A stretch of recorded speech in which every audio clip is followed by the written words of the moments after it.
Assalamualaikum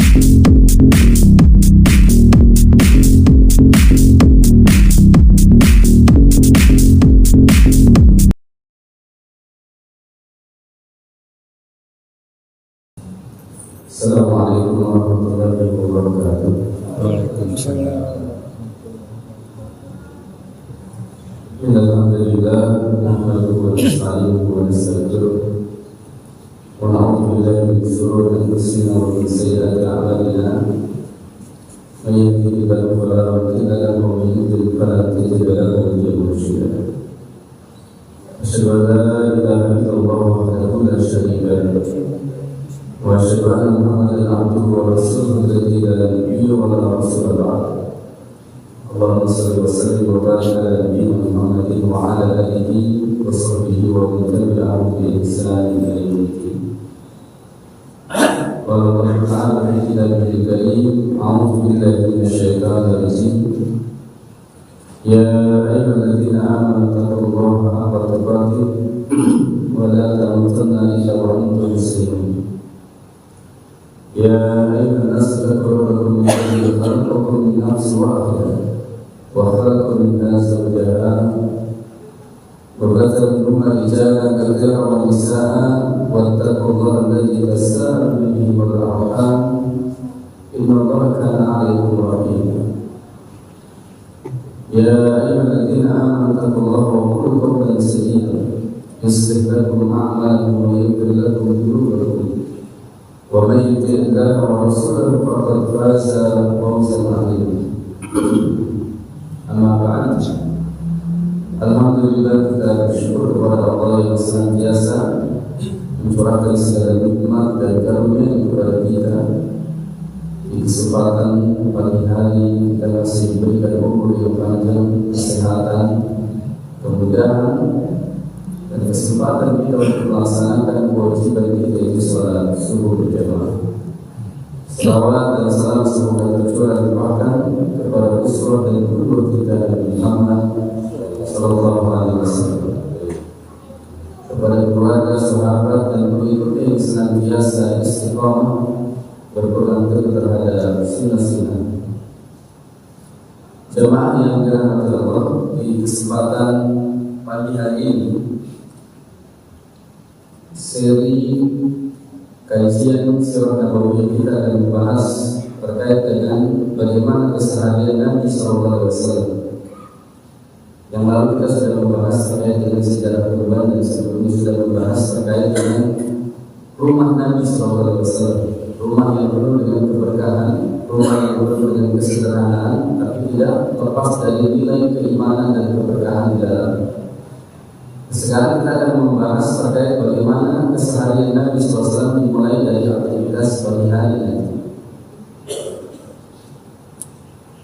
Bahwa kehidupan Nabi, seluruh aktivitas Nabi itu termanage dengan baik, sangat teratur. Makanya banyak sekali buku bahkan disertasi dokter yang membahas tentang bagaimana manajemen waktu Nabi SAW, tentang keteraturan hidup Nabi SAW. Yang semua itu dilakukan tentu untuk mendapatkan kemaslahatan dunia dan akhirat. Jadi aktivitas kehidupan Nabi itu menjadi contoh, menjadi teladan dalam kehidupan kita untuk mendapatkan kebahagiaan hidup di dunia dan di akhirat. Dan Nabi SAW telah mencontohkan dari seluruh aspek kehidupannya tentang bagaimana mengisi waktu demi waktu yang sangat berharga. Karena waktu Nabi itu pada zaman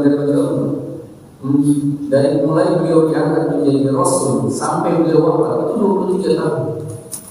Tapi 23 tahun itu pada zaman Nabi itu luar biasa, memberikan pengaruh yang sangat luar biasa bagi perubahan dunia.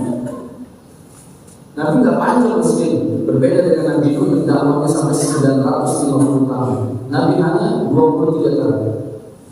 Beliau diangkat menjadi Rasul di usia 40 tahun dan diwafatkan oleh Allah Subhanahu wa taala di usia 63 tahun. 13 tahun beliau berdakwah di Mekah, 10 tahun beliau berdakwah di Madinah. Namun yang 23 tahun itu kualitasnya luar biasa. Yang 23 tahun itu telah merubah wajah dunia. Makanya sampai ada seorang penulis orang kafir yang menulis tentang 100 tokoh berpengaruh di dunia, Michael. Ternyata dari 100 tokoh yang ditempatkan itu Nabi Muhammad yang pertama. Padahal dia bukan Islam, bukan orang Islam, tapi dia menempatkan Nabi Muhammad di urutan pertama. Di bawahnya ada Isa, di bawahnya ada Sakunta, ada tokoh-tokoh dunia, tapi dia tempatkan Nabi Muhammad yang pertama di antara 100 tokoh berpengaruh. Dia secara jujur menjelaskan bahwa Nabi Muhammad hidupnya hanya 63 tahun, dakwahnya hanya 23 tahun, tapi pengaruhnya telah merubah wajah dunia. Oleh karena itu maka penting sekali kita mempelajari sirah itu pada zaman Rasulullah, bukan hanya menghafalkan nama, menghafalkan peristiwa, menghafalkan tempat, menghafalkan tamu, tapi mengambil istighfar dari setiap episode perjalanan hidup Nabi, bahkan aktivitas kehidupan Nabi SAW itu agar menjadi teladan dalam kehidupan kita. Kenapa? Karena Allah Subhanahu wa taala berfirman, "Laqad kana lakum fi Rasulillahi uswatun hasanah." Sungguh telah ada pada diri Rasulullah itu suri tauladan yang baik. Kalau ada suri tauladan yang baik, maka seluruh aspek kehidupan itu bisa kita ambil menjadi istighfar, menjadi manfaat dalam kehidupan kita. Oleh karena itu dari semenjak Nabi bangun tidur sampai tidur lagi, itu semuanya adalah qudwah, teladan pada zaman itu, uswah contoh dalam kehidupan kita. Makanya Islam ini pada zaman itu adalah agama yang sangat sempurna. Bahkan kesempurnaan Islam itu ditegaskan oleh Allah ketika Haji Wada, "Al-yawma akmaltu lakum dinakum wa atmamtu 'alaikum ni'mati wa raditu lakum al-Islam dinan." Pada hari ini telah kusempurnakan bagimu agamamu dan telah kucukupkan bagimu nikmatku dan telah aku ridhoi Islam sebagai agama. Jadi Islam ini adalah agama yang sempurna yang mengatur seluruh aspek kehidupan manusia. Dan alhamdulillah ayat ini turun menjelang wafatnya Nabi SAW. Bahkan diyakini oleh para ulama ayat ini adalah ayat yang terakhir. Karena setelah ayat ini turun, ayat ini kan turun ketika Nabi sedang wukuf di Arafah di hari Jumat. Setelah Nabi pulang haji, Nabi haji di bulan Dzulhijjah, di bulan Rabiul Awal dan wafat di hanya sekitar 2 bulan lebih. Setelah Nabi melakukan atau 3 bulan Nabi melakukan haji, di bulan haji Nabi berhaji di bulan Rabiul Awal. Setelah itu Muharram sampai Rabiul Awal. Wafat Nabi setelah di bulan 3 bulan setelah turunnya surat Al-Maidah ayat 3. Nah, para jamaah dan jamaah ini menunjukkan bahwa agama kita ini sempurna. Bahkan tidak akan kita temukan ayat ini diturunkan kepada Nabi sebelum Nabi Muhammad sampai membuat orang-orang Yahudi iri. Ayat inilah yang kemudian pernah disampaikan oleh seorang rahib Yahudi kepada Amirul Mukminin Umar bin Khattab. Ada seorang Yahudi datang kepada Umar bin Khattab. Dia bilang kepada Khalifah, "Ya Amirul Mukminin, kalau seandainya salah satu ayat yang sering kalian baca itu turun kepada kami, kepada orang-orang Yahudi, kami akan jadikan turunnya ayat tersebut sebagai hari raya." Umar bin Khattab tanya, ayat yang mana yang kau maksud? Ternyata si Yahudi itu baca, "Al-yawma akmaltu lakum dinakum wa atmamtu 'alaikum ni'mati wa raditu lakum al-Islam dinan." Kata Umar bin Khattab, aku tahu kapan dan di mana ayat itu diturunkan. Ayat itu diturunkan di hari raya kami, yaitu hari Jumat. Di saat peristiwa yang sangat penting, yaitu Haji Wada, ketika Nabi sedang wukuf Arafah di tempat yang mulia yang diberkahi itu di pada Arafah. Maka tidak usah dirayakan. Kenapa? Karena ayat itu sudah turun di tempat di hari raya kami, itu hari Jumat. Nah, ayat ini sangat penting karena orang Yahudi tahu persis. Kalau seandainya ayat ini turun kepada mereka bangsa ini, mereka jadikan hari raya. Karena di ayat itu Allah menegaskan tentang kesempurnaan Islam. Nah, sempurnanya Islam itu terlihat dari perilaku Nabi SAW. Hampir seluruh aspek kehidupan Nabi itu jadi contoh teladan. Dan kita tidak akan dapati agama yang sangat sempurna yang mengajarkan seluruh aspek kehidupan manusia. Jangankan masalah politik pada zaman itu, jangankan masalah ekonomi yang sangat besar yang menyangkut hajat hidup orang banyak.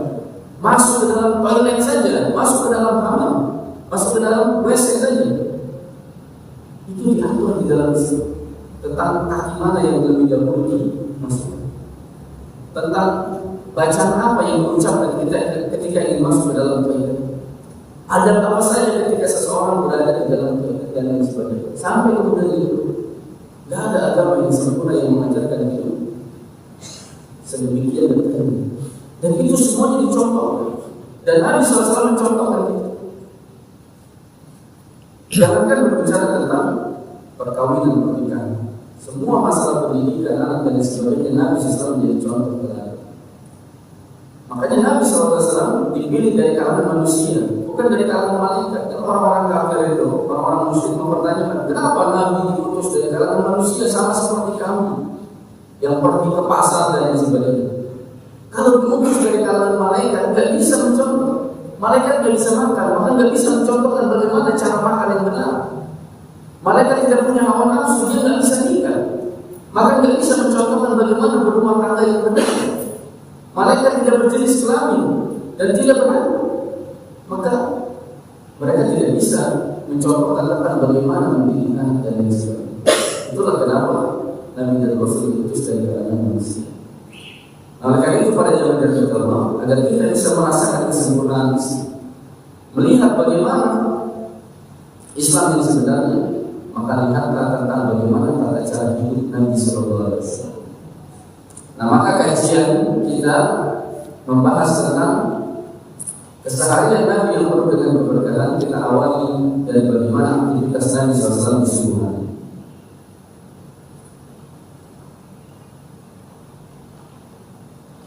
Yang pertama pada zaman dari Allah, bagaimana Nabi SAW mengawali pagi hari, mengawali hari. Jadi Nabi SAW mengawali hidupnya di pagi hari, bahkan sebelum adzan subuh berkumandang. Saat adzan Bilal memecah keheningan malam, maka itulah saat Nabi tidur sejenak untuk beristirahat setelah ibadah yang panjang di malam hari. Jadi Nabi SAW itu tidur setelah sholat Isya, dan beliau bangun nanti ketika fajar tidur. Jadi fajar itu ada dua pada zaman itu. Ada fajar tidur, ada fajar shadiq. Fajar shadiq ini yang kita sekarang ini, yaitu waktu subuh. Itu fajar shadiq. Nah, fajar tidur itu kalau dalam hadis itu, yaitu fajar yang membentang seperti ekor serigala, yang terlihat di timur itu. Itu cahaya seperti ekor serigala, itu disebut dengan fajar tidur. Tapi kalau cahayanya sudah membentang, itu sudah masuk pada shadiq, yang itu waktu subuh. Makanya di zaman Nabi itu ada dua kali ketika subuh. Azan pertama dikumandangkan oleh Bilal, azan yang kedua dikumandangkan oleh Abdullah bin Umi Maktum. Makanya muadzin Nabi itu bukan cuma Bilal. Abdullah bin Umi Maktum pun adalah muadzin Nabi SAW. Jadi ada beberapa muadzin Nabi yang terkenal itu ada tiga. Bilal bin Rabah, yaitu muadzin Nabi di Madinah. Kemudian Abdullah bin Umi Maktum juga sama, dia khusus untuk adzan di waktu subuh. Dan kemudian ada satu lagi namanya Abi Mahdhur. Abi Mahdhur ini adalah muadzin Nabi di Makkah. Abi Mahdhur itu jadi muadzin Nabi, dia masuk Islam itu gara-gara mengolok-olok. Jadi ketika Fathu Makkah pada zaman itu Makkah ditaklukkan, Bilal kan berpandang azan di atas Ka'bah. Lalu kemudian Abi Mahdhur mengolok-olok azannya Bilal. Jadi ketika Bilal sedang mengumandangkan azan, Abi Mahdhur itu mengolok-olok. Pada saat itu dia masih ternyata ketika dia mengolok-olok sambil ngikutin orang azan tapi melecehkan, ternyata ada Nabi SAW dengar dia puncak ketika melihat Nabi SAW. Sampai dia bilang, jangan-jangan inilah hari terakhir Nabi Muhammad. Ternyata Nabi bilang, Nabi SAW mendoakan. Ternyata suaranya Abi Mahdhur terdengar. Akhirnya ternyata apa yang terjadi, dia masuk Islam. Ketika masuk Islam, maka kemudian dia dijadikan muadzin oleh Nabi SAW di Madinah. Karena suaranya yang sangat bagus. Pada awalnya dia itu pemandangan dari itu untuk menghina orang. Nah, jadi pada zaman dari Allah, bila itu memandangkan azan di waktu azan yang pertama, biasanya 1 jam menjelang subuh. Makanya dalam hadis yang Dikeluarkan oleh Imam Bukhari dalam kitab Sahihnya. Ada riwayat yang menyebutkan bahwa Ana Bilal kana yu'adhdhiru bil-lail.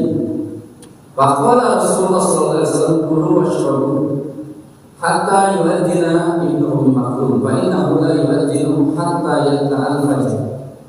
Kata Nabi SAW, sesungguhnya Bilal itu mengumandangkan adzan di waktu malam, artinya masih malam, belum subuh.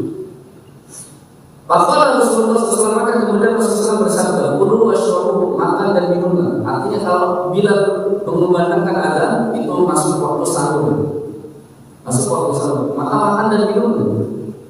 Hatta yu'adhdhinu Ibnu Ummi Maktum, sampai Ibnu Ummi Maktum mengumandangkan adzan. La yu'adhdhinu hatta yata'al fajr, karena Abdul bin Ummi Maktum ini tidak mengumandangkan adzan hatta yata'al fajr, sampai terbit fajar sidik atau waktu subuh. Maka hadis ini menunjukkan tentang muadzin Nabi yang pertama Bilal mengumandangkan adzan seperti itu di waktu pada ini 1 jam atau 2 jam atau 1,5 jam menjelang subuh. Lalu kemudian Abdul bin Ummi Maktum yang matanya buta, yang dia nggak bisa melihat, makanya dia dikasih tahu asal sudah masuk waktu subuh, baru kemudian dia mengumandangkan adzan. Dan Nabi SAW itu sudah bangun di waktu pada itu. Sehingga Nabi SAW itu sholat malam. Nah selesai sholat malam pada jam tertentu, terkadang Nabi SAW tidur sejenak. Setelah sholat malam kadang Nabi tidur-tiduran, istirahat sampai kemudian dikumandangkan adzan yang kedua oleh Abdullah bin Umar, yaitu setelah masuk waktu subuh. Nabi SAW bangun pada jam tertentu. Nah, apa yang dilakukan Nabi ketika beliau bangun dari tidur? Ini kebiasaan Nabi SAW. Kebiasaan Nabi itu ketika bangun tidur, yang pertama adalah beliau bersiwak.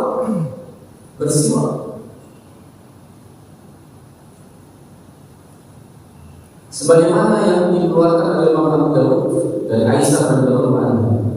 Nabi sallallahu alaihi wasallam kana la yarqulu min lail wa la naharin wa yastayqadu illa tasawwaqa qabla ayatawadda.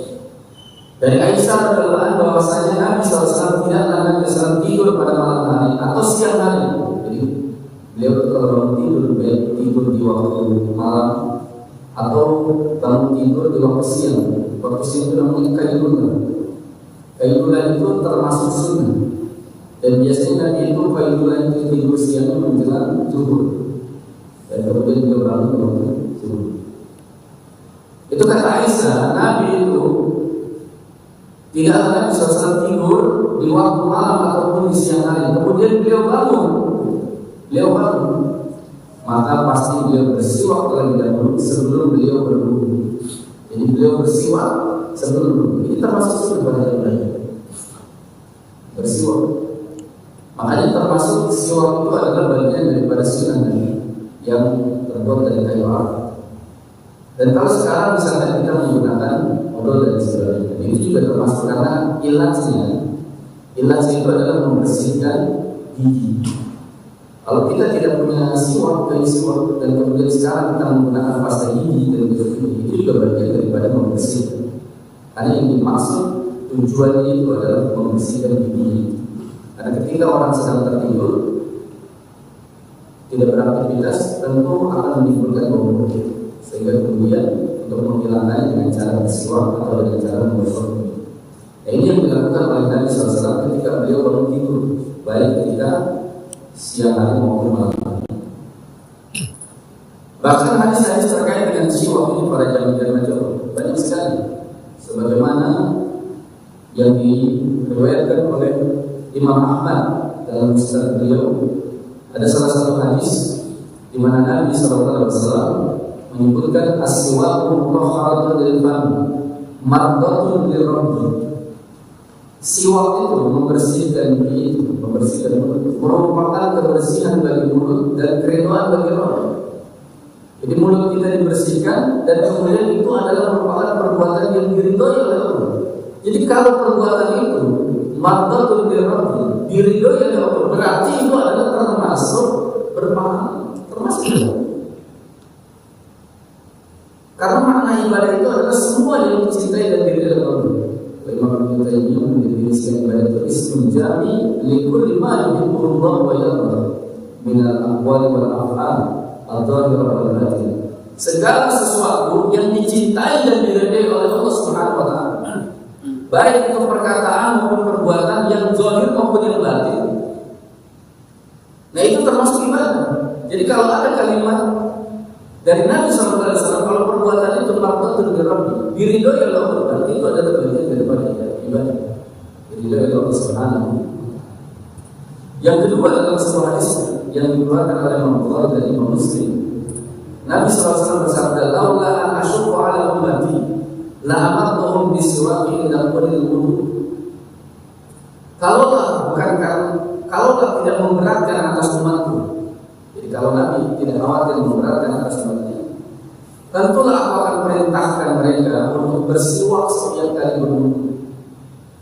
Jadi Nabi SAW menyebutkan kalau seandainya tidak memberatkan atas umatku, tentu sudah memerintahkan mereka bersiwak setiap kali berwudu. Jadi Nabi tidak wajibin, tapi jadi sunnah. Karena khawatir memberatkan kalau setiap orang harus bersiwak ketika berwudu. Sehingga kemudian kalau ada orang bersiwak setiap kali berwudu, itu termasuk sunnah. Karena itu adalah sesuatu hal yang sangat diinginkan oleh Nabi SAW. Bahkan dalam hadis yang lain, bukan hanya berwudu, ketika sholat pun demikian. Kata Nabi SAW, "Laula an asyqa 'ala ummati la amartuhum bisiwaki inda kulli shalah." Kalau bukan karena memberatkan atas umatku, tentu aku sudah perintahkan mereka untuk bersiwak setiap kali mereka sholat. Jadi setiap kali sholat, kalau ada orang sholat kan tidak mesti berwudu. Kenapa? Bisa jadi dia punya wudu sebelumnya kan? Punya wudu sebelumnya. Misalkan dia sholat isya, dia wudu lagi, kenapa? Wudu di sholat maghrib. Imam Syafi'i pernah sholat subuh tidak wudu lagi. Dan ini kejadiannya ketika beliau bermalam di rumah Imam Ahmad. Imam Ahmad bin Hanbal, bayangkan sekelas ulama. Jadi suatu ketika Imam Syafi'i pernah berkunjung ke rumahnya Imam Ahmad. Imam Ahmad ini karena yang berkunjung adalah seorang ulama, dia bilang sama anaknya, namanya Ahmad juga, anaknya Imam Ahmad, yang berkunjung ke rumah kita ini adalah seorang ulama. Alhamdulillah ilmu adab yang ada pada dirinya. Akhirnya anak itu memperhatikan dari mulai Imam Syafi'i datang. Sampai kemudian akhirnya disediakan makanan jamu sore hari, dan kemudian dihabiskan oleh Imam Syafi'i semua yang dihidangkan oleh Imam Ahmad. Lalu kemudian bermalamlah Imam Syafi'i dan tidak keluar dari kamarnya kecuali waktu subuh. Dan ketika sholat subuh tidak berwudu lagi, tidak berwudu. Inilah yang kemudian menyebabkan anaknya Imam Ahmad bertanya, "Wahai ayahku, katanya yang bertamu kita itu orang soleh, orang berilmu, seorang ulama, tapi saya melihat ada 3 kejanggalan." Apa itu? Yang pertama, dia menghabiskan apa yang kita hidangkan, makanan yang kita hidangkan. Yang kedua, saya tidak lihat dia keluar untuk sholat malam. Padahal biasanya orang-orang berilmu dan orang soleh itu mengerjakan sholat. Yang ketiga, saya lihat dia sholat subuh tidak berwudu. Akhirnya Imam Ahmad tanya kepada Imam Syafi'i, ada 3 hal yang diperhatikan oleh Anda. Yang pertama, engkau memakan habis hidangan yang kami berikan. Yang kedua, engkau tidak keluar untuk sholat. Dan yang ketiga, engkau pergi melaksanakan sholat subuh tanpa berwudu. Dijawab oleh Imam Syafi'i, yang pertama, kenapa aku habiskan makanan yang kau sediakan? Karena aku ingin mengambil keberkahan dari makanan orang soleh seperti ini. Karena Imam Syafi'i yakin Imam Ahmad itu orang soleh, orang berilmu, yang dihidangkan itu adalah makanan yang halal dan itu dengan keberkahan. Jadi mengambil keberkahan dari makanan yang dihidangkan oleh orang soleh, hartanya halal, makanannya baik. Jadi Imam Syafi'i mengambil keberkahan. Yang kedua, kenapa aku tidak keluar dan kemudian sholat? Semalaman aku memikirkan salah satu hadis, yang dari hadis itu aku mengambil hampir sekitar 100 fawaid. Jadi beliau itu semalaman suntuk meneliti hadis, mengambil istifadah, mensyarah hadis, sampai kemudian beliau meninggalkan sholat sunnah. Kenapa? Karena menuntut ilmu itu lebih utama daripada sholat sunnah. Ini manhaj Imam Syafi'i. Menuntut ilmu lebih utama daripada sholat sunnah. Sehingga beliau meninggalkan sholat malam karena beliau terfokus mengumpulkan beberapa fawaid. Kalau tidak salah 100 fawaid faedah dari satu hadis beliau mengumpulkan. Yang ketiga, kenapa aku tidak berwudu ketika sholat sunnah? Karena aku masih memiliki wudu dari semenjak sholat isya. Dari mana? Beliau tidak tertidur, tidak bangun pada jam berwudu. Ini para ulama yang sangat luar biasa pada jam berwudu. Nah, tapi setiap sholat kita disunahkan untuk bersiwak. Walaupun tidak berwudu kan kita sudah punya wudu. Misalnya kita sholat isya tidak berwudu karena kita masih belum batal dari wudunya sholat malam, maka tetap disunahkan kita untuk bersiwak indah kulis sholat dan setiap kali sholat.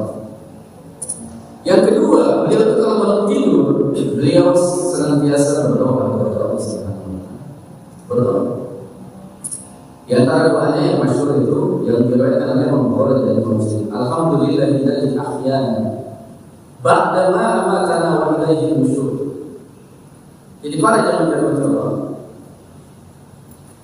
inilah doa yang selalu diucapkan oleh Nabi. Yang pertama kali diucapkan itu adalah kalimat hamdan. Alhamdulillah, segala puji bagi Allah. Alladzi ahyana, yang telah menghidupkan kami ba'da ma amatana, setelah mematikan kami. Wa ilaihi nusyur, dan hanya kepadanya kami kembali. Ini menunjukkan bahwa kita itu bersyukur dihidupkan kembali oleh Allah setelah kita mati. Jadi tidur itu bagian daripada kematian. Disebut mati karena kita nggak bisa ngapa-ngapain. Sehingga kemudian ketika kita dihidupkan, dibangunkan oleh Allah Subhanahu wa Ta'ala, bersyukur karena ada orang yang memejamkan mata di malam hari, pagi hari kita nggak bisa. Tahu-tahu sudah ada di alam barzakh. Maka bersyukurlah kita kalau Allah panjangkan umur kita dan kita masih bisa melihat bumi.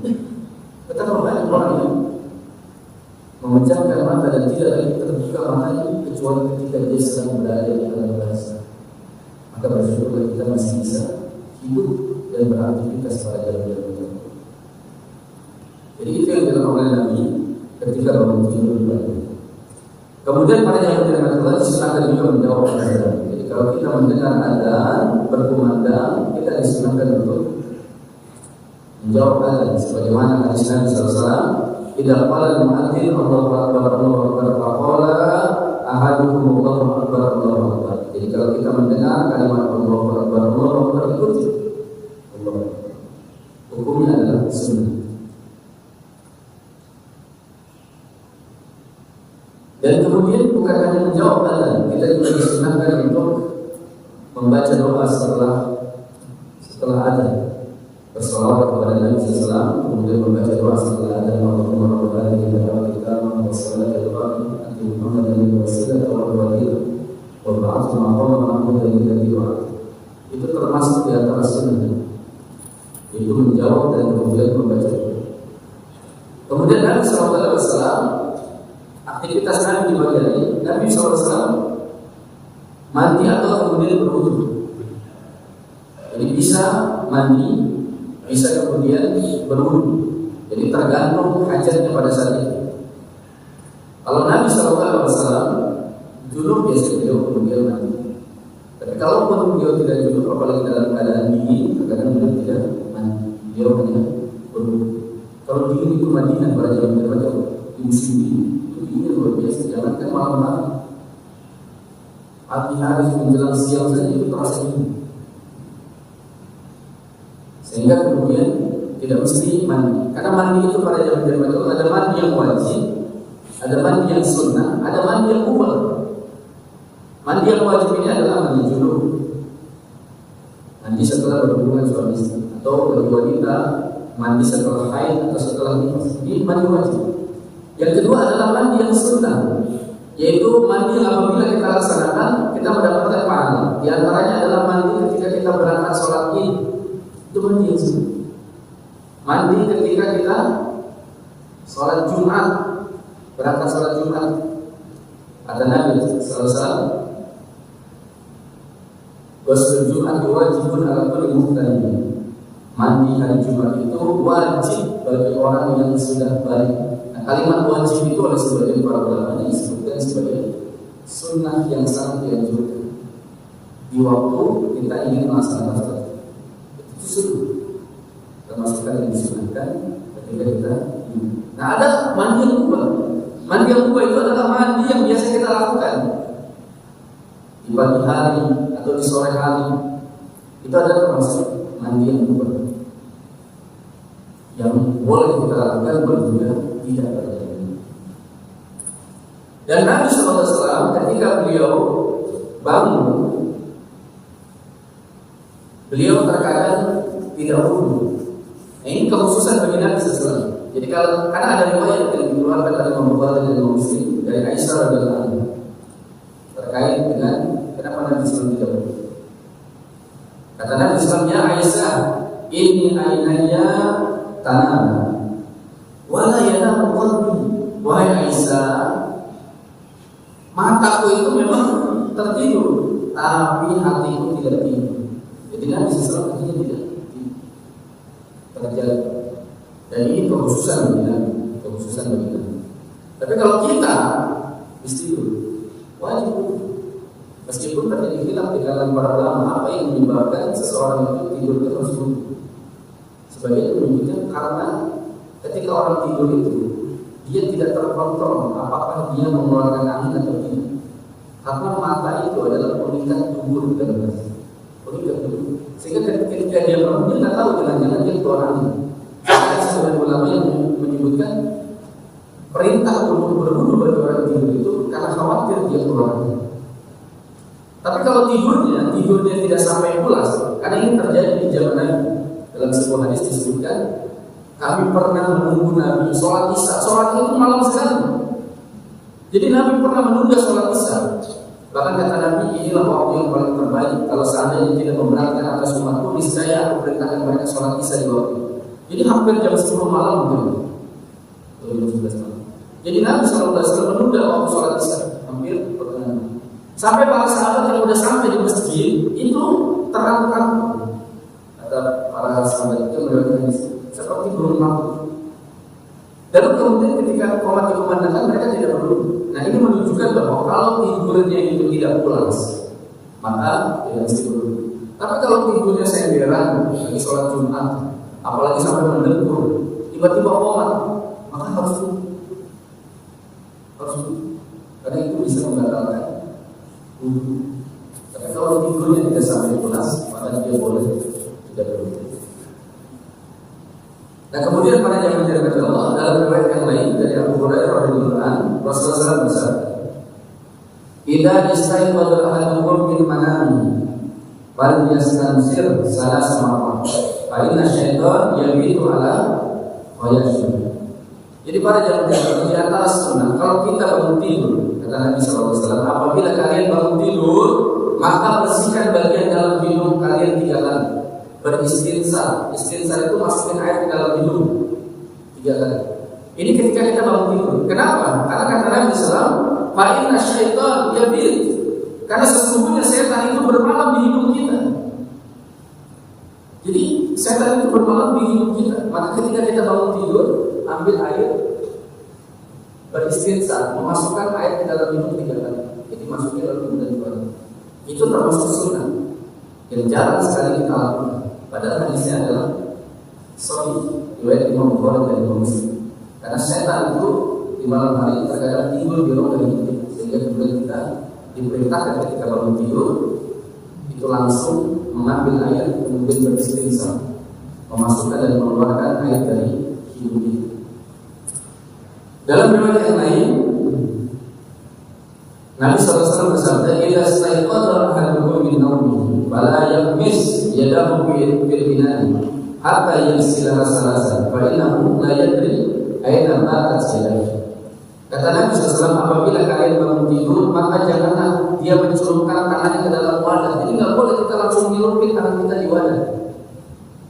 Nggak boleh. Sebelum dia mencuci 3 kali, jadi minimal kita cuci tangan kita.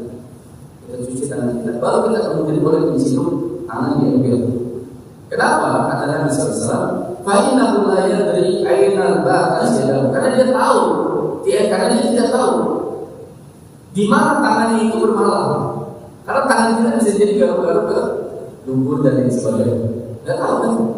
Kata Nabi SAW, fa'innahu la yadri aina batas yadahu. Karena dia tidak tahu di mana tangan kita ini semalam bermalam. Jangan-jangan kita pegang-pegang lumpur dan lain sebagainya. Itulah yang kemudian memerintahkan Nabi perintahkan kita untuk cuci tangan. Karena kalau kita lagi tidur kan nggak sadar. Bagaimana kondisi tangan kita semalam bersih. Ini hadis Nabi SAW terkait dengan tidak boleh kita langsung mencelupkan tangan kita ke wadah, tapi mencuci tangan terlebih dahulu. Dan ini juga menunjukkan bahwa Islam itu mencipta kebersihan. Gak usah kemudian kampanye WHO itu, Organisasi Kesehatan Dunia itu pernah mengiklankan tentang budaya mencuci tangan. Bayangkan ya, sampai miliaran keluar tentang bagaimana budaya membudayakan mencuci tangan. Mencuci tangan. Tapi ternyata di dalam Islam sudah diajarkan tentang bagaimana keutamaan mencuci tangan. Bahkan ketika setiap kali kita sholat kita berwudu. Di antaranya adalah mencuci tangan. Jadi Islam ini adalah agama yang sangat cinta terhadap kebersihan dan kesehatan. Menjaga kesehatan. Ada lembaga dunia sampai keluarin miliaran hanya untuk mengkampanyekan tentang keutamaan mencuci tangan. Islam sudah mengajarkan dalam agama yang sangat tinggi tentang bagaimana mencuci tangan. Bahkan bukan hanya tangan yang kita bersih. Ketika berwudu kita mencuci dan membasuh bagian-bagian terpenting yang terkena debu seperti wajah, tangan, kaki, itu kan kita basuh. Jadi Islam ini pada zaman dahulu itu luar biasa. Agama yang mengajarkan kita kebersihan.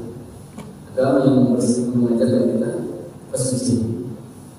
Inilah di antara hal-hal yang disunahkan pada zaman dahulu ketika kita berwudu. Lalu apa yang dilakukan oleh Nabi Sallallahu Alaihi Wasallam? Yang dilakukan oleh Nabi menjelang salat subuh itu pertama beliau adalah salat sunat fajar. Sebagaimana Aisyah radhiyallahu anha pernah menyebutkan, karena Nabi sallallahu alaihi wasallam yusalli raka'ataini khafifataini baina nida wal iqamah min salat subuh. Dahulu Nabi sallallahu alaihi wasallam kata Aisyah, karena Aisyah ini kan istri Nabi, orang yang paling tahu sahabat itu jarang lewatkan ini. Karena Nabi itu salat sunat di mana? Di rumah. Enggak kelihatan sama-sama. Nabi itu salat di sini. Karena ada hadis Nabi yang menyebutkan seutamanya salat kalian itu adalah di rumah. Ilal maktubah, kecuali salat wajib. Kalau salat wajib yang utama itu kalau salat sunat itu di rumah. Makanya yang paling tahu banyak salat sunat itu adalah Aisyah. Kata Aisyah radhiyallahu anha, dahulu Nabi salat 2 rakaat yang ringan. Jadi rakaatain khafifatain, salat yang ringan, artinya panjang. Nabi itu salatnya panjang. Jadi kalau ada kalimat rakaatain khafifatain, 2 rakaat yang ringan, itu menunjukkan bahwa salat tersebut tidak panjang. Yang dikerjakan baina nida wal iqamah, yaitu antara adzan dan iqamah salat subuh pada saat subuh. Nah ini yang disebut dengan qabliyah subuh atau 2 rakaat sebelum salat subuh. Dalam hadis yang lain Aisyah radhiyallahu anha berkata, "Kana Nabi sallallahu alaihi wasallam yukhaffifu raka'atayn allatayn qabla salat subuh. Hatta ini ta'qulu al-Qur'an bikum kita." Nabi SAW meringankan 2 rakaat salat sunat subuh sebelum salat fardu subuh. Sampai aku bertanya-tanya apakah Nabi baca surat Al-Fatihah. Ternyata Nabi baca. Bahkan kemudian ayatnya pun dipertegas dalam riwayat yang lain. Di antara bacaan Nabi dalam salat sunat fajar yaitu sebagaimana yang diriwayatkan dari Abu Hurairah radhiyallahu anhu, "Ana Rasulullah SAW qara'a fi rak'atayil fajr wal ya ayyuhal kafirun wa qul huwallahu ahad." Nabi Rasulullah SAW biasa membaca dalam 2 rakaat salat sunat fajar, yaitu pertama Al-Kafirun, yang kedua Al-Ikhlas. Jadi surat Al-Kafirun dan surat Al-Ikhlas. Kalau dalam riwayat yang lain, Ibnu Abbas menyatakan bahwa Rasulullah biasa membaca dalam 2 rakaat sebelum subuh. Pada rakaat pertama, yaitu beliau baca surat Al-Baqarah ayat 136. Qul amanna billahi wa ma unzila ilaihi. Lalu kemudian dalam rakaat yang lainnya beliau membaca surat Al-Imran ayat yang ke-50. Ini yang diriwayatkan oleh Ibnu Abbas. Dalam satu riwayat disebutkan dan pada rakaat terakhir dengan ayat yang terdapat pada surat Al-Imran ayat yang ke-64, beliau terkadang membaca ayat tersebut. Jadi terkadang beliau bervariasi, tapi yang sering beliau membaca surat Al-Kafirun dan Al-Ikhlas. Itu di antara ayat yang beliau baca ketika beliau sholat sunnah tadi. Dan sholat sunnah ini tidak pernah ditinggalkan oleh Nabi, baik dalam keadaan mungkin maupun dalam keadaan safar pada jam dan betul. Karena keutamaannya luar biasa. Kata Nabi SAW, kata Aisyah radhiyallahu anha, lam yakun Nabi SAW ala syai'in minan nawafil asyadda minhu ta'awud ala raka'atayil fajr. Nabi SAW tidak melakukan satu sholat sunnah yang paling lebih beliau jaga dalam melaksanakan melebihi 2 rakaat sholat sunnah subuh. Jadi Nabi SAW itu sangat menjaga, kata Aisyah, sehingga tidak pernah meninggalkan. Kenapa? Karena kata Nabi rakaat al-fajr itu berbeda dunia waqiyah. 2 rakaat fajar itu waqiyah subuh itu lebih utama daripada dunia dan seisi dunia. Bayangkan, kalau kita punya rumah, punya kendaraan dari sebagainya, itu baru seperti berapa persennya dunia. Di dunia ada seluruh isi. Ada yang lebih baik apa itu? Sholat sunnah. Makanya kalau kita tertinggal, kita boleh memotong. Jadi kalau misalnya kita ke masjid belum sholat sunnah subuh, sedangkan kita ada komas sudah kemana, maka selesai sholat subuh kita boleh menunaikan atau memotong waqiyah subuh yang tertinggal. Jadi ada 2 caranya. Setelah subuh boleh dilaksanakan, atau ketika nanti waktu duha kita kerjakan waqiyah subuh yang tertinggal. Itu sangat penting. Nabi SAW tidak tinggalkan sholat subuh. Pernah Nabi SAW kesiangan. Jadi satu ketika Nabi baru pulang dari perang Bani Mustaliq. Pada saat itu ada perselisihan para sahabat. Jadi ada sahabat yang berselisih. Akhirnya untuk mengalihkan supaya sahabat tidak berselisih, Nabi itu ajak jalan malam hari. Biasanya kan istirahat, itu diajak jalan sama Nabi biar capek para sahabat, sehingga kemudian melupakan perselisihan itu. Sampai kemudian akhirnya udah tengah malam, kemudian Nabi berhenti. Lelah semuanya para sahabat, akhirnya melupakan perselisihan itu. Akhirnya kemudian kata Nabi kepada Bilal, jangan tidur, bangunkan kami ketika waktu pagi. Akhirnya karena kelelahan semua, tertidur. Sampai kata para sahabat, tidaklah kami terbangun kecuali matahari sudah menyorot ke wajah kami. Atau sudah siang. Kesiangan Nabi Sallallahu Alaihi Wasallam. Dari tengah perjalanan, apa yang terjadi pada jalan tadi?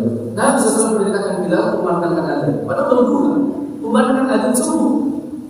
Adzan setelah adzan apakah langsung sholat subuh? Enggak. Nabi qobliyah fajar dulu rakaat. Qobliyah subuh. Baru setelah itu Nabi memerintahkan Bilal untuk didirikan sholat subuh. Ini menunjukkan bahwa qobliyah subuh itu sangat penting. Sampai Nabi dalam kondisi kesiangan pun itu tidak ditinggalkan. Dan Imam Ibnu Qayyim dalam kitab Zadul Ma'ad beliau pernah menyebutkan ketika safar dalam perjalanan Nabi SAW tetap rutin dan teratur mengerjakan sholat sunnah pada dan sholat witir melebihi sholat sunnah yang lain. Makanya ada 2 sholat sunnah yang tidak ditinggalkan oleh Nabi ketika beliau safar. Yang lainnya dikerjakan sholat sunnah. Ada bagaimana sholat sunnah dikerjakan? Orang sholat wajibnya saja diringkas di kosong. Tapi ada 2 sholat sunnah yang tidak ditinggalkan, yaitu pertama qobliyah subuh, yang kedua adalah sholat malam. Nabi SAW tidak meninggalkan ketika sedang safar, yaitu sholat malam atau sholat witir. Lalu setelah itu apa yang dilakukan oleh Nabi SAW? Nabi itu kalau pagi subuh hari biasa beliau terkadang berbincang-bincang dengan istri. Ada riwayat yang dikeluarkan oleh Imam Bukhari dari Aisyah radhiyallahu anha, Nabi sallallahu alaihi wasallam kana idza shalla salat al-fajr fa in kuntu mustayqidatan ada sari wa ila taja'a hatta yu'adil bis-salat. Dari Aisyah radhiyallahu anha, jika Nabi SAW telah mengerjakan sholat sunat fajar, sedang aku sudah bangun, kata Aisyah, beliau akan berbicara dengan. Jika tidak demikian, beliau akan berbaring sehingga iqamah dikumandangkan. Jadi setelah sholat sunat fajar, terkadang beliau ngobrol sama istri. Jadi mengawali pagi hari itu dengan komunikasi sama istri. Jangan sampai diem-dieman pada jam itu. Ini penting sekali mengawali pagi hari, baik menanyakan tentang kondisi dan yang sebagainya. Itu Nabi berbincang-bincang. Kalau tidak berbincang-bincang, Nabi SAW terkadang Itojah itu miring. Nabi sendiri lalu kemudian beliau baru kemudian masuk. Nah kalau Nabi sudah masuk masjid, baru memandangkan iqamah. Karena bilang tidak akan memandangkan iqamah kecuali setelah Nabi SAW datang dan memerintahkan untuk dikumandangkan iqamah. Kemudian pada zaman dari Allah di antara hal yang disunahkan itu adalah menuju masjid dan kemudian berdoa. Ketika para sahabat sudah berkumpul di masjid siap untuk melaksanakan sholat subuh, maka biasanya Nabi SAW dipanggil oleh Bilal. Para sahabat akan berkumpul, baru kemudian Nabi SAW masuk. Karena rumah Nabi SAW dekat dengan masjid, bahkan kamar Aisyah itu nempel dengan masjid. Jadi ada pintu khusus dari kamar Aisyah yang langsung masuk ke dalam masjid. Jadi rumah istri Nabi itu berdekatan dengan masjid pada zaman. Kalau kita lihat di Museum Surah Nabawi, baik di Kawazam atau kemudian di Madinah juga ada. Itu ada gambar-gambar atau miniatur terkait dengan rumah Nabi SAW dan masjid Nabawi. Jadi rumahnya itu istri Nabi itu berdekatan dengan dan termasuk Aisyah. Makanya kenapa Nabi SAW sekarang kuburannya ada di masjid Nabawi. Karena sebenarnya Nabi tidak dikubur di masjid, Nabi itu dikuburkan di kamar Aisyah. Kamar Aisyah itu berdekatan dengan masjid. Ketika terjadi pelebaran, akhirnya posisi kuburan Nabi itu ada. Meskipun sudah di tembok 3 lapis. 3 lapis temboknya itu yang menutup kuburan Nabi dengan 2 sahabat yang mulia. Karena posisi pada saat itu di kamar Aisyah. Nah jadi pertanyaan, kenapa Nabi kuburnya di kamar Aisyah? Bukankah Baki itu dekat? Baki kan dekat. Kalau kita ke Masjid Nabawi itu di sebelah kiri Masjid Nabawi itu kuburan kaum muslimin. Karena pada zaman Rasulullah ketika para sahabat dan kaum muslimin mempertanyakan di mana Nabi dikuburkan, Abu Bakar berkata, aku pernah mendengar Nabi SAW bersabda, para Nabi itu dikuburkan di tempat dia diwafatkan, di tempat dia meninggal. Jadi pada zaman Rasulullah, kalau ada kenapa kok Nabi dikuburkan di kamar Aisyah, tidak dikuburkan di Baqi, di tempat kuburan umum? Karena ada hadisnya para Nabi itu dikuburkan di mana dia diwafatkan. Nabi diwafatkan di mana? Di kamar Aisyah. Di situlah kemudian Nabi dikuburkan. Para Nabi zaman itu. Jadi bukan tanpa dasar, ada dalil, dan itulah yang disebutkan oleh Abu Bakar ketika para sahabat mempertanyakan di mana Nabi SAW dikuburkan. Dia ada hadisnya terkait dengan Nabi kenapa dikuburkan di kamar Aisyah. Dan kemudian pada zaman Allah, di antara hal yang disunahkan dan dicontohkan oleh Nabi SAW adalah keluar masjid untuk melakukan sholat. Yang pertama kali hendaklah kita berdoa dengan doa yang disebutkan di dalam hadis yang dikeluarkan oleh Imam Abu Dawud, Tirmidzi, Nasa'i dan Ibnu Majah. Bismillahirrahmanirrahim. Allahumma inni a'udzubika an udhilla aw azilla aw uzalla aw adhima aw adna aw ajhala aw yujhala alayhi. Bismillahirrahmanirrahim. Dengan menyebut nama Allah, aku bertawakal. Ya Allah, aku berlindung kepadamu dari tersesat atau aku menyesatkan, dari aku tergelincir atau aku digelincir, atau menzalimi atau aku dizalimi, atau kebodohanku atau aku dibodohi oleh. Jadi ini termasuk di antara doa kebodohan. Bahkan kemudian dalam hadis yang lain, beliau kalau perginya khusus ke masjid, beliau membaca salah satu doa yang diriwayatkan oleh Imam Muslim. Allahumma ij'al fi qalbi nuran wa fi lisani nuran waj'al fi sam'i nuran waj'al fi basari nuran waj'al min qalbi nuran wa min amali nuran waj'al min qawli nuran wa min tahti nuran Allahumma a'tini nuran. Ya Allah, jadikan cahaya di hati, cahaya di hati, cahaya di pendengaran, cahaya di mata, cahaya di belakang, cahaya di depan dari depan, cahaya dari atas dan cahaya dari bawah. Allahumma a'ti nur, ya Allah berikan aku cahaya. Ini termasuk di antara doa Nabi ketika beliau berangkat ke masjid yang berada oleh Muslim. Dan ketika Nabi sampai di masjid, itu disunahkan kita untuk berada ketika masuk ke dalam masjid. Sebagaimana Fatimah radhiyallahu anha meriwayatkan saat masuk masjid Nabi SAW berdoa, Bismillahirrahmanirrahim.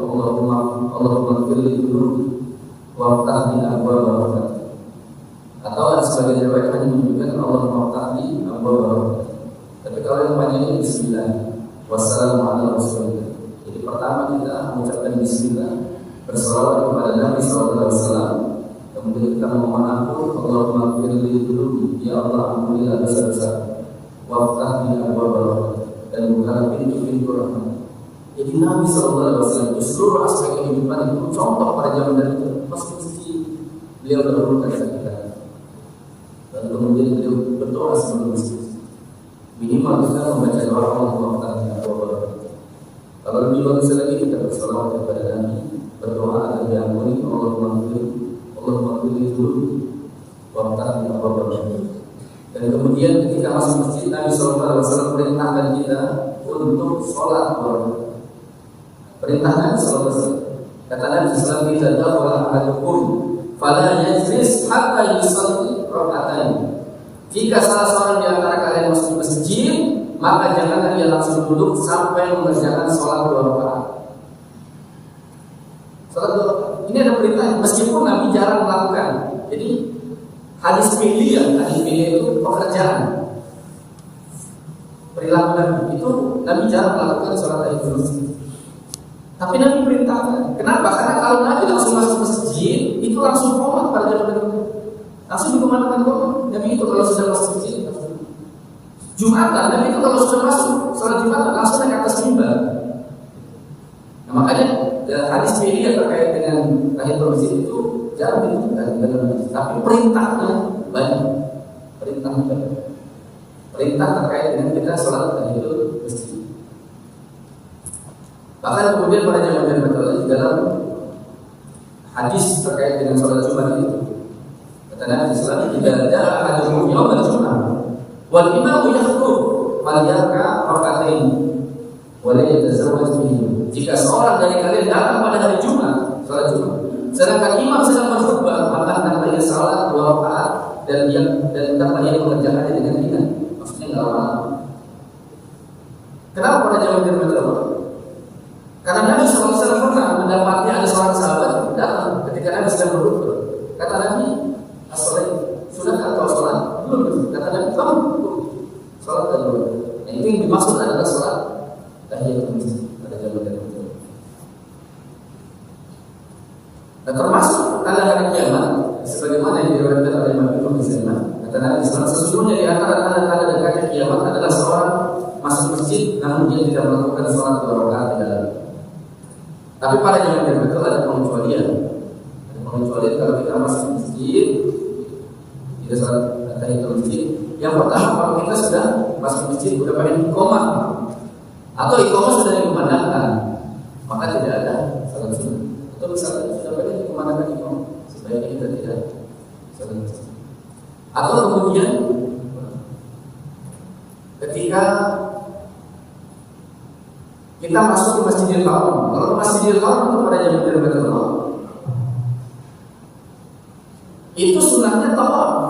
Jadi kalau kita umrah misalnya, nggak usah ada salat tahiyatul masjid, karena sunnahnya itu adalah tawaf. Sehingga tidak ada salat. Kecuali kita sedang tidak umrah, kita sedang tidak umrah, sudah selesai sedang umrah. Lalu kemudian kita datang untuk sholat berjamaah, maka itu disunahkan, tidak boleh sholat. Tapi kalau kita sedang umrah, kita masuk ke masjid Masjidil Haram, itu tidak ada sebenarnya untuk sholat tahiyatul masjid, tapi kita langsung tawaf. Makanya boleh kemudian kalau kita masuk ke Masjidil Haram tidak sholat tahiyatul masjid, walaupun kita akan sholat wajib, tapi kemudian kita langsung tawaf dan kita sholat sunat tahiyatul masjid. Kemudian pada zaman Rasulullah apa yang dilakukan oleh Nabi SAW? Maka Nabi SAW kemudian mendirikan sholat subuh berjamaah. kalau sudah sampai masjid, maka Nabi mendirikan salat berjamaah. Di antara yang dilakukan oleh Nabi saat beliau berdiri di tempat salat, Nabi SAW meluruskan saf. Kata Nabi SAW, "Sawu sufufakum fa inna tasbiyatas saf min tamamis salat." Luruskan saf-saf kalian karena sesungguhnya lurusnya saf-saf kalian lurusnya saf kalian itu adalah kesempurnaan salat. Dalam riwayat yang lain, "Sawu sufufakum fa inna tasbiyatas sufuf min iqamatis salat." Ini ada perbedaan pada jam. Jadi kalau fa'inna tasbiyatas subuh min iqamatis shalah. Tapi kalau fa'inna tasbiyatas saf min tamamis shalah. Itu riwayatnya berbeda. Jadi Nabi SAW itu perintahkan untuk meluruskan saf. Termasuk dalam riwayat Anas bin Malik, dia pernah berkata, "Iqamat lagi kumandangkan lalu Rasulullah menghadapkan wajahnya kepada kami." Jadi Rasulullah menghadapkan wajahnya ke jamaah. Kemudian beliau bersabda, kata Nabi SAW, "Aqimu sufufakum wa tarasu fa inni arakum min wara'i dhahr." Kata Nabi SAW, luruskan saf-saf kalian dan hendaklah kalian merapat. Jangan memberikan celah bagi setan di dalam saf-saf. Fa inni arakum min wara'i dhahr. Sesungguhnya aku melihat kalian dari balik punggung. Jadi Nabi SAW itu bisa melihat jamaah yang ada di belakang. Itu kekhususan bagi Nabi. Di antara kekhususan bagi Nabi, Nabi itu tahu kondisi jamaah yang ada di belakang. Pernah ada salah seorang sahabat lagi sholat, telat datang. Ketika telat, Nabi SAW sudah rukuk. Lalu kemudian menjelang rukuk. Lalu kemudian dia belum masuk sholat. Masih di belakang, dia takbiratul ihram, Allah di belakang sholat. Tapi kemudian jalan ke depan. Nabi tahu, karena takut ketinggalan, dia takbiratul ihram di belakang. Padahal belum masuk sholat. Lalu kemudian dia berjalan ke depan. Jadi boleh pada zaman itu bergerak ke depan. Yang tidak boleh itu adalah kalau kita memalingkan dada kita selain ke arah kiri. Ke depan sampai kemudian dimasuk ke dalam sholat. Nabi tahu, dipanggil sama Nabi. Kata Nabi, "Zadakallahu ihsan wa la ta'ud." Semoga Allah memberikan kau semangat, menambah kau semangat. Wala ta'ud, tapi jangan diulang lagi ya. Maksudnya takbiratul ihram di luar sholat, lalu kemudian masuk ke dalam sholat supaya tidak tertinggal. Makanya kita kalau mendapati imam, maka bertakbirlah kalau imam lagi rukuk, lagi sujud, duduk di antara dua sujud, jangan nunggu, tapi ikutilah apa yang dilakukan oleh imam. Itu perintah dari Nabi SAW. Nah kemudian para yang dirahmati Allah, ini terkait dengan keutamaan meluruskan sholat. Banyak sekali hadis. Dalam hadis yang dikeluarkan oleh Imam Nasai dari Anas bin Malik, bahwa Nabi SAW bersabda, kata Nabi SAW, istawu sampai 3 kali Nabi SAW. Bahwa la nafsi yadihi inni la arakum min khalqi kama arakum min baini yadayhi. Kata Nabi, luruskan demi Allah yang jiwaku berada di tangannya, sesungguhnya aku melihat kamu dari belakangku sebagaimana aku melihatmu dari depanmu. Jadi Nabi bisa melihat. Ini termasuk mukjizat. Nabi bisa melihat kondisi jamaah yang ada di belakang. Kondisi yang ada di. Makanya Nabi SAW pernah satu ketika mencepatkan sholatnya karena pernah Nabi mendengar suara tangisan sehingga Nabi SAW tidak biasanya membaca karena Nabi khawatir orang tuanya resah dan takut terjadi perburukan terhadap anak. Jadi Nabi SAW melihat situasi dan kondisi dalam keadaan sholat. Dalam riwayat yang lain Anas menyatakan bahwa Nabi SAW bersabda, rapatkanlah sholat kamu, dekatkanlah antara sholat, sejajarkanlah leher-leher kalian. Demi Allah yang jiwa Muhammad ada di tangannya, sesungguhnya aku melihat setan masuk dari sela-sela sholat seolah seekor anak kami. Jadi pada zaman itulah kenapa kita diperintahkan untuk merapatkan sholat. Karena setiap sholat yang terbuka itulah celah bagi setan. Setan itu kalau kita sholat datang, walaupun ketika azan berkumandang dia lari terbirit-birit. Jadi kalau azan berkumandang, setan lari terbirit-birit. Selesai azan dia datang. Qomat dikumandangkan, dia kalian terdiri-diri. Selesai qomat dia datang lagi, cari celah-celah yang kosong untuk mengganggu kita melaksanakan sholat. Supaya kita tidak terpaham. Makanya kata Nabi, ada orang yang sholat dapat cuma 1/3, 1/5, 1/10. Jadi malah sholat. Salah satunya apa?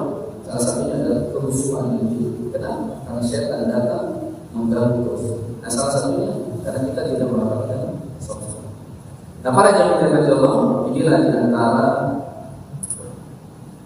perilaku Nabi SAW dalam mengawali hari, yaitu ketika waktu subuh. Jadi waktu subuh saja berbeda.